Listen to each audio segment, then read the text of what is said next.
ngawitan nyebatkeun asmanu agung nyukcruk kalur ti karuhung mapai laratan ti baheula napak tila sepunuh kapungkur dipetakeun ku budak ayeuna.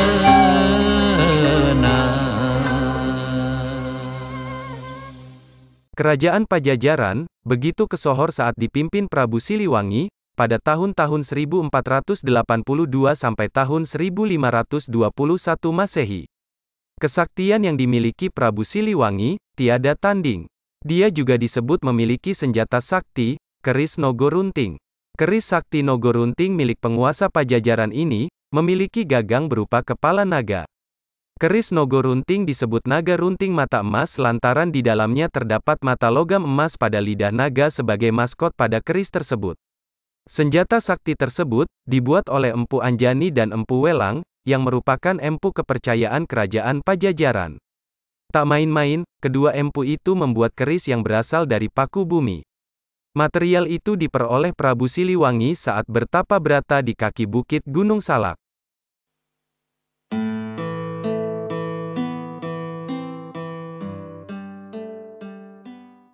Untuk memperoleh material tersebut, dikisahkan, Prabu Siliwangi harus mengalahkan makhluk penunggu wilayah Gunung Salak. Makhluk penunggu itu berbentuk ular besar, ada pula yang menyebutkan sesosok makhluk berbentuk naga.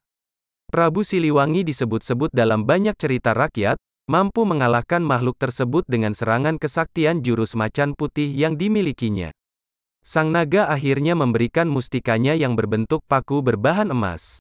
Setelah melewati beberapa proses, paku emas itu berubah menjadi sepucuk keris berbentuk naga dan memiliki lekuk atau luk 13. Yang kemudian disempurnakan oleh empu kepercayaan kerajaan. Untuk memenuhi keinginan Prabu Siliwangi, kedua empu tersebut melakukan puasa selama 40 hari 40 malam. Hal ini bertujuan agar keris yang dibuat memiliki karomah yang luar biasa dari Sang Pencipta.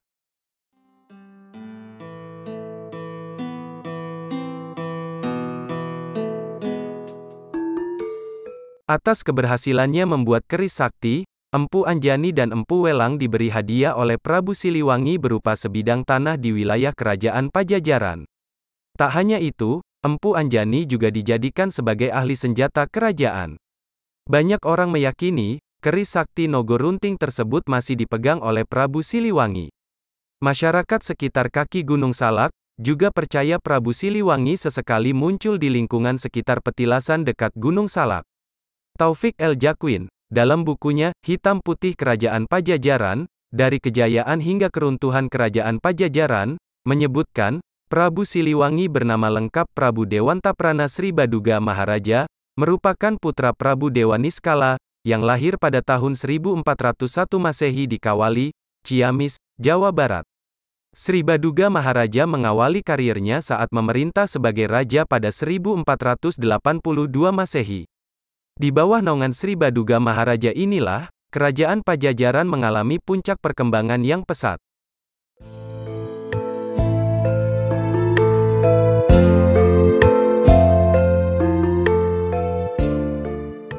Pada catatan carita puisi dan prasasti batu tulis menyatakan, Sri Baduga Maharaja dinobatkan sebanyak 2 kali menjadi raja. Pertama ketika Jayadewata mendapat mandat untuk memegang kerajaan Galuh di Kawali, Ciamis, dari sang ayah Prabu Dewa Niskala, putra Mahaprabu Niskala Wastu Kancana dari Permaisuri Mayangsari, putri Prabu Bunisora dengan gelar Dewataprana. Kedua, Sri Baduga Maharaja menerima mandat kerajaan Sunda di Pakuan Bogor dari mertuanya bernama Prabu Susuk Tunggal, putra Mahaprabu Niskala Wastu Kancana dari Permaisuri Ratna Sarkati putri Resi Susuk Lampung.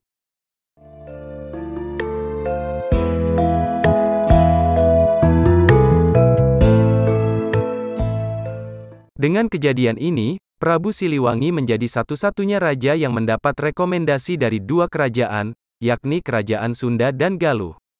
Dalam hal ini ia dinobatkan sebagai Sri Baduga Maharaja Ratu Haji di Pakuan Pajajaran Sri Sang Ratu Dewata. Atas hal ini, masyarakat Sunda sudah 149 tahun, kembali mampu menyaksikan proses iring-iringan rombongan raja berpindah dari timur ke barat. Saat memerintah inilah Sri Baduga Maharaja memiliki gelar Prabu Siliwangi. Gelar ini berasal dua kata, silih, dan wewangi. Silih artinya pengganti, dan wewangi artinya harum atau wangi. Sehingga nama Prabu Siliwangi bisa dimaknai dengan pengganti Prabu Wangi.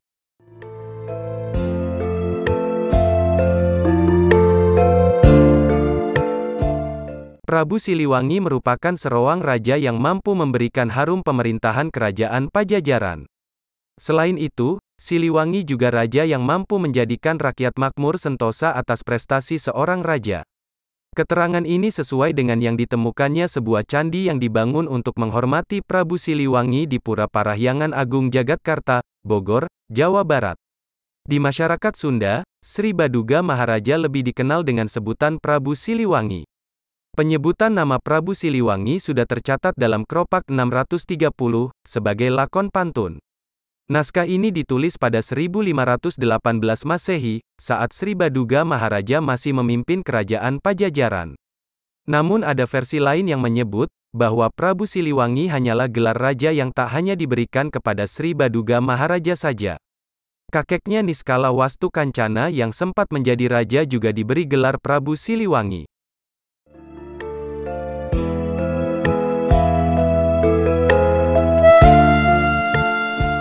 Nama Siliwangi sendiri merupakan gelar seorang raja yang benar-benar memiliki pengaruh besar dalam memimpin masyarakat Sunda. Dalam bukunya, Ferry Taufik El Jaquin juga menyebutkan, kerajaan Pajajaran merupakan penyatuan dua kerajaan besar di Sunda kala itu. Dua kerajaan yakni Kerajaan Sunda dan Galuh disatukan oleh Prabu Siliwangi. Sebelum menjadi kerajaan Pajajaran, kerajaan ini berpisah dan bergabung dalam kurun waktu tertentu. Sesuai perhitungan Kerajaan Sunda dan Kerajaan Galuh telah 3 kali disatukan. Penyatuan Kerajaan Galuh dan Sunda, pertama kali terjadi pada 723 Masehi oleh Raja Sanjaya. Pada tahun 759 Masehi kedua kerajaan ini kembali terpecah. Raja Banga Sanghyang Banga memerdekakan kembali Kerajaan Sunda dari kekuasaan Galuh. Kedua Rakrian Wuwus menjadi Raja Sunda bergelar Prabu Gajah Kulon, pada tahun 819 Masehi. Di bawah kekuasaannya Prabu Gajah Kulon inilah Kerajaan Sunda dan Galuh, kembali dalam satu pemerintahan.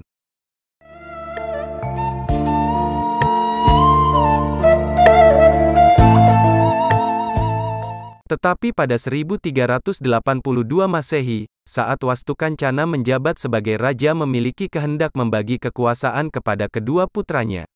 Akhirnya dua kerajaan ini kembali terpecah. Namun naik tahtanya, Prabu Siliwangi pada 1482 Masehi menjadi raja di tanah Sunda membuat dua kerajaan ini mampu bersatu kembali. Prabu Siliwangi juga disebut berhasil meluaskan kekuasaan, dan merebut beberapa wilayah kekuasaan kerajaan Majapahit. Daerah seperti Lampung yang sebelumnya menjadi bagian dari kerajaan Majapahit berhasil direbut. Di tangan Prabu Siliwangi inilah kerajaan Sunda Galuh yang berubah nama menjadi kerajaan Pajajaran. Saat berdiri kerajaan Pajajaran ini tak terpaku pada etnis suku Sunda saja. Hal ini berbeda saat masa dua kerajaan yakni kerajaan Galuh dan Sunda, yang menjadi cikal bakal berdirinya kerajaan Pajajaran.